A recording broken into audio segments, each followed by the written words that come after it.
Hi guys, welcome to lesson 4-3. This is where we're going to talk about congruent triangles. We've talked about congruent segments and congruent angles before, and we're going to learn in this lesson what does it mean when we say two triangles are congruent. Actually, we're going to start with something even more fundamental than that. We're going to talk about what does it mean for two polygons to be congruent, not necessarily triangles. So when we're done this lesson, we're going to be able to name and use our corresponding parts of congruent polygons. We're going to learn what that means. And then we're going to be able to use that to prove two triangles congruent using the definition of congruence for polygons that we're going to come up with. All right, we've got some new vocabulary here. Corresponding parts, when we're talking about two different polygons, the parts that match, okay, if two polygons are congruent, we're going to learn in a second that all of their angles are congruent and all of their sides are congruent. So which are the sides that match up? Which are the sides that are congruent? Or which are the angles that are congruent? Those would be the corresponding parts that we're referring to in two different polygons. We'll see a sketch of that in a second. Congruent polygons are polygons whose corresponding sides and angles are all congruent. Okay, and we've learned in the past about the difference between congruence and equality. And what does it mean? Why do we have these two different symbols, congruence and equality? And this is geometry and this is algebra, right? These are kind of two different zones, if you will. Okay, and it really starts to become clearer why we have these two distinctions when we start talking about polygons. Because if I, for instance, were to give you two polygons like this guy right here, I told you this was a square and each side was 6. Okay, and then I gave you a rectangle and I said, okay, this rectangle is 4 units wide and 9 units long. Okay, you might notice that these two polygons have some properties that are equal. But unless all of those properties are equal, we can't say that they are congruent to one another. You might notice that both of them have an area of 36. But after that, things start to fall apart. Okay, the sides aren't the same length. The sides aren't congruent. The perimeters aren't the same, and so forth. And so that's why we have this distinction between congruence and equality. The areas are equal, but the figures are not congruent. Okay, so we're going to look at that a little more on our next slide. And then as we get deeper into proving triangles congruent, this is going to be a very important reason that we might want to use in some of our proofs. Okay, it's Cpctc, which stands for corresponding parts of congruent triangles are congruent. Okay, and the reason this is handy, we're going to see it really in the next two lessons. The reason this is handy is because, as I mentioned in our last lesson, triangles have 6 parts, don't they? They have 1, 2, 3 angles and 1, 2, 3 sides. They've got 6 parts. In our next lessons, we're going to learn that you can prove two triangles congruent with as few as 3 parts. And if you know they're congruent, then you get the other 3 parts automatically for free. And the reason we can do that is we can say, once I know two triangles are congruent, I can declare all of their corresponding parts congruent, because that is the definition of congruent triangles. All right, let's start with our fundamental definition of congruent polygons. Okay, these happen to be triangles, but this is true for all polygons. Two polygons are congruent if and only if their corresponding parts are congruent. And therefore, in this example with these two triangles, we can say these two triangles are congruent if and only if angle A is congruent to angle H. Okay, you can see we would call those corresponding angles or corresponding parts in these two triangles. Angle B is congruent to angle J, and angle C is congruent to angle K. You can see that we've got those marked. Likewise, we know the corresponding sides have to be congruent. So segment AB is congruent to segment HJ, and segment BC is congruent to segment JK. Segment AC is congruent to segment HK. So AC congruent to HK. If that's true, then we can go ahead and make a congruent statement.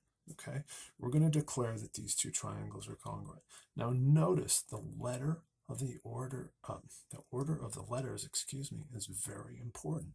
We're saying here that triangle ABC is congruent to triangle HJK. Notice angle A corresponds to angle H. So they're both the first letter. The middle letters, angles B and J, those angles correspond as well. Those are the congruent angles. And likewise, angle C is congruent to angle K. Okay, so when you write a congruent statement, you got to be very careful about the order of the letters. And also, if you're given a problem and they tell you that, for instance, triangle ABC is congruent to triangle HJK, well, that's free information. You can go ahead and mark angle A congruent to angle H. You can mark angle B congruent to angle J. You can mark angle C congruent to angle K. Likewise, you could say, oh, this side AB, I'm going to mark it congruent to this side HJ. And you could say this side BC must be congruent to this side JK. And you can say this side AC must be congruent to this side HK. Okay? So when you're writing these statements, be very careful you get the letters in the right order. And when you're given one of these statements, make sure you recognize all of the hidden information in there that's going to be valuable to you. All right, here they want us to show that these polygons are congruent by identifying all the congruent corresponding parts and then write a congruent statement. How about our angles? Can we say that, and we're going to use our judgment here, they haven't given us any information or told us what's congruent. If these are in fact congruent, then we're going to use our judgment here and say that angle A must be congruent to angle R, okay? So those must be corresponding parts. I'll mark those. Mark them as I go, okay? And likewise, angle E must be congruent to angle Q. Angle Q, good. I'll give those guys 2 arcs to indicate that they're congruent to one another. Angle D must be congruent to angle S. And I'll give these guys 3 arcs to indicate that they're congruent. Angle C must be congruent to angle P. And I'll give them 4 arcs. And I'll run out of arcs here in a second. And lastly, angle B must be congruent to angle T. Okay, 5 arcs for these guys. 3, 4, 5. 1, 2, 3, 4, 5. Okay, excellent. Now how about the sides? Well, side AC, let's say segment AC must be congruent to segment RQ. Okay, and I'll mark that. Give them 1 hash mark each. Okay, and segment ED must be congruent to segment QS. Okay, I'll give these guys 2 marks. And I can see that DC and SP must be congruent. So segment DC must be congruent to segment SP. These guys will get 3. And then I've got BC and TP. Segment BC congruent to segment TP. 1, 2, 3, 4. Give these guys 4 marks. And lastly, AB and RT. Segment AB must be congruent to segment RT. Okay, and we'll give these guys 5 slashes. 1, 2, 3, 4, 5. Good. Now, can we write the congruence statement? I'm going to call this polygon. I'll make a 5-sided polygon symbol to indicate polygon A, B, C, D, E. Okay, and usually when you write these statements, you can write the first one any way you want, as long as you're going in order. A, B, C, D, E. I went counterclockwise, but you could have gone clockwise as long as you keep them in order. A, E, D, C, B. You could do that as well. What you can't do is go A, D, B, E, C, like you're drawing a star or something. That's not correct. But you can put these all in order for the first one, and then all you have to do is make the second polygon match. Make sure that you're putting the corresponding parts in the same order that you put them in for your first polygon. Okay, so we said angle A was congruent to angle R. Okay, or if you want, you can just look at this and say, I started on A, I'm going to start on R, I went counterclockwise, I'm going to go counterclockwise. Okay. And that's not a super hard and fast rule, because sometimes you will find that you can have congruent polygons where one's mirrored. Okay, so you'd want to be careful there. But here is our congruent statement. Do we have all of our corresponding angles in the right order? A congruent to R, B congruent to T, C congruent to P, D congruent to S, E congruent to Q. Yep. And likewise, those sides, they're all hidden in there. AB, RT, BC, TP, CD, PS, DE, and SQ. They all line up. Good. All right, here's an example of why the order of the letters in the congruent statements are so important.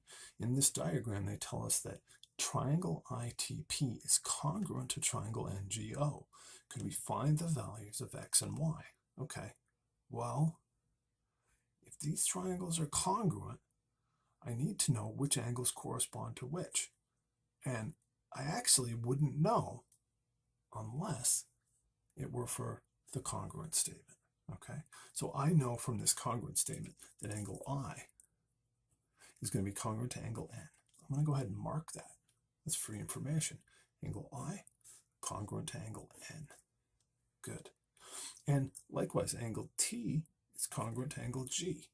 I'll mark that. Give these guys two arcs. T and G are congruent.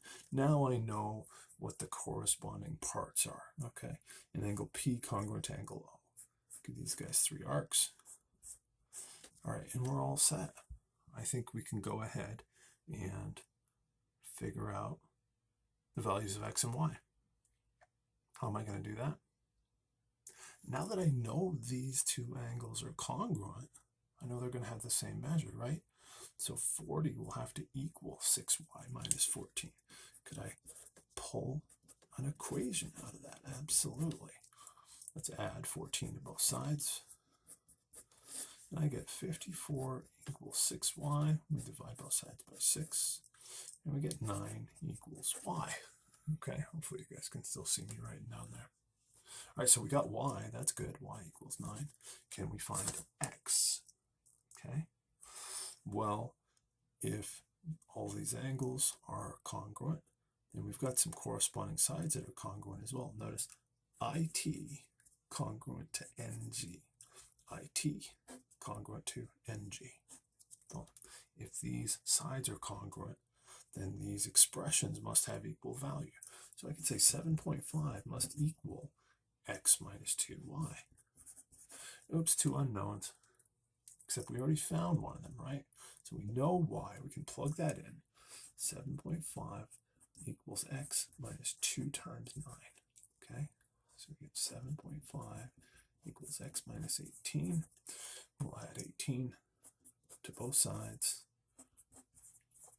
And we get 25.5 equals x. Excellent. All right, here's another one. You may want to pause the video and try this one on your own if you want to take a crack at it. They tell us that triangle FHJ is congruent to triangle HFG. Could we find the values of x and y? Let's go ahead and mark the congruent corresponding parts that we know. This is telling us that angle F in triangle FHJ, so that's this angle, is going to be congruent to what other angle? It's going to be congruent to angle H in this triangle HFG. So these two angles are going to be congruent. Okay, and likewise, angle H in this triangle, that'd be this guy down here, is going to be congruent to angle F in this triangle. That'd be this one up here. And also we can see that angle J congruent to angle G. Let's give these guys three arcs to indicate that. Okay, so I think we've got an equation straight away that would help us solve for x. Okay, if these angles are congruent, these expressions must have equal value. 35 must equal 6x plus 8. Okay, we can solve that for x. We'll subtract 8 from both sides, and we get 27 equals 6x. Divide both sides by 6, and I think you're going to find that x equals 4.5. Okay, good. Now, what about y? Okay, it looks like these sides are congruent corresponding parts. Can we confirm it from our congruent statement? Fj, notice these first and last letters represent one side.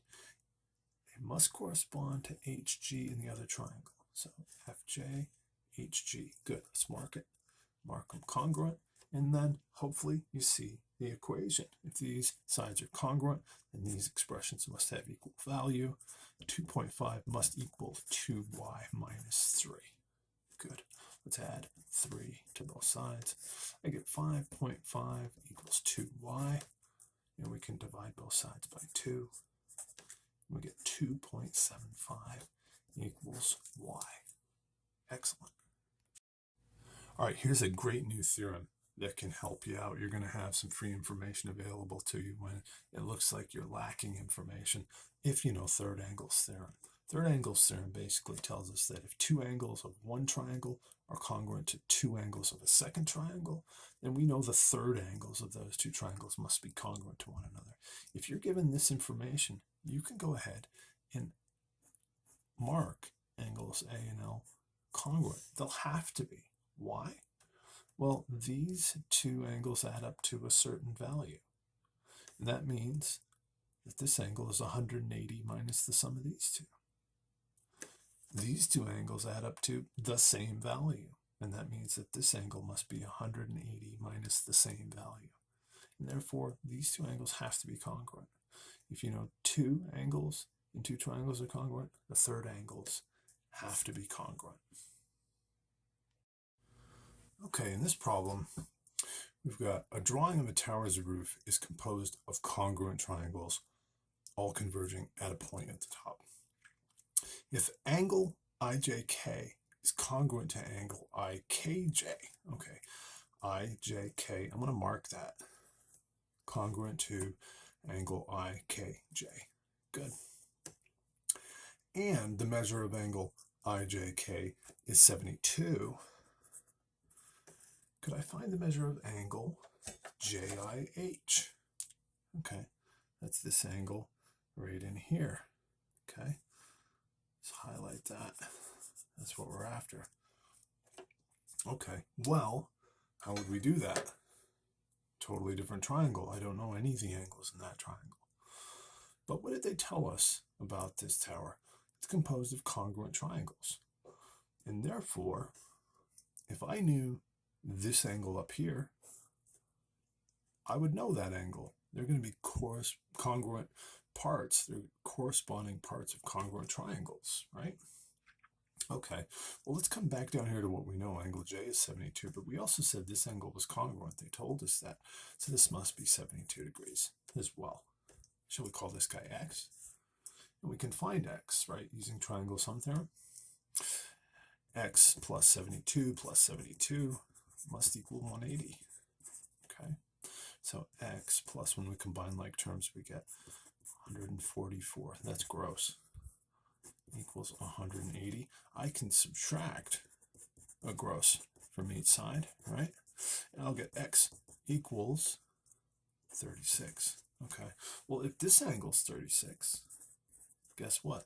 All of these triangles composing this tower are congruent triangles, and all of their corresponding parts must be congruent, and therefore the measure of angle JIH must be 36 degrees as well. All right, here we've got a drawing of a tile containing a series of triangles, rectangles, squares, and a circle. If triangle KLM is congruent to triangle NJL, let's just highlight those two. KLM, this guy here, congruent to triangle NJL, right here, NJL.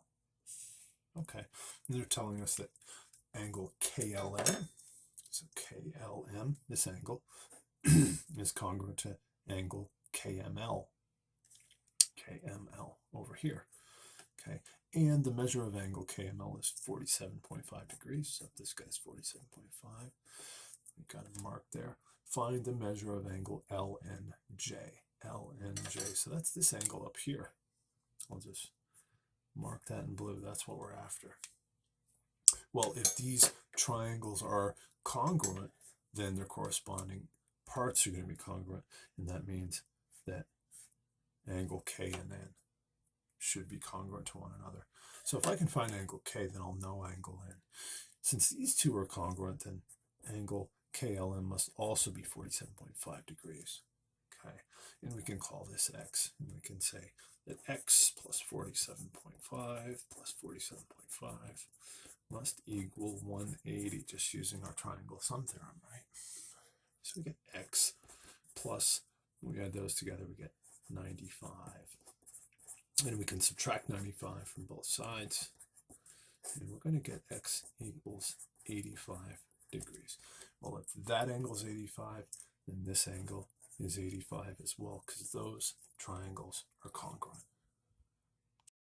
All right, before we do our last problem, I just wanted to throw out some properties of triangle congruence at you. We've discussed different properties of segment congruence and angle congruence, and some of these properties, hopefully you won't be surprised, also apply to triangles. So for instance, the reflexive property of triangle congruence. We can declare that a triangle ABC, is congruent to itself. Triangle ABC is congruent to triangle ABC. Likewise, the symmetric property works for triangle congruence. If triangle ABC is congruent to triangle EFG, then triangle EFG is congruent to triangle ABC. Okay, symmetric property, you can flip those around. And this one this one would probably come in even more handy than the other two, the transitive property of triangle congruence. If triangle ABC is congruent to triangle EFG, and triangle EFG is congruent to triangle JKL, then I could conclude that triangle ABC must be congruent to triangle JKL. Okay, if this triangle is congruent to that one, and that one's congruent to that one, then this one must be congruent to that one as well. Oh boy, look, we get to do a two-column proof. We get to prove, it looks like we're going to prove two triangles congruent. This is pretty exciting. Okay, so they give us this information. Angle L is congruent to angle P.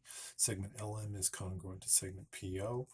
Segment LN is congruent to segment PN, and segment MN is congruent to segment ON. Good, and they want us to prove that triangle LMN is congruent to triangle PON. Good. All right, this is what we're going to be asked to prove, so I'm going to just use that as my GPS. That's my prove, and we're going to make some statements, and we're going to justify each of these statements with a reason. Good. And of course, the first statements we always make are the given information, angle L congruent to angle P. Segment LM is congruent to segment PO. Good. They also tell us segment LN is congruent to segment PN. And they tell us segment MN is congruent to segment ON. Good. All of that is given. And I've advised you guys to always make sure all the given information is marked before you go to make your first statement. Let's just check that.